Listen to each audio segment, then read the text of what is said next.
You ask Tiger to solve. This deals with linear equations with one unknown. The final result is q equals 12. Let's solve it step by step. Simplify the expression. Expand the parentheses. Group like terms. Simplify the arithmetic. Group all constants on the right side of the equation.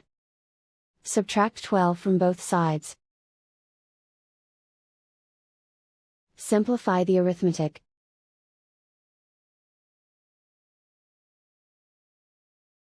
Convert the q into a positive number. Multiply both sides by -1. Remove the ones. Simplify the arithmetic. And so the final result is q equals 12.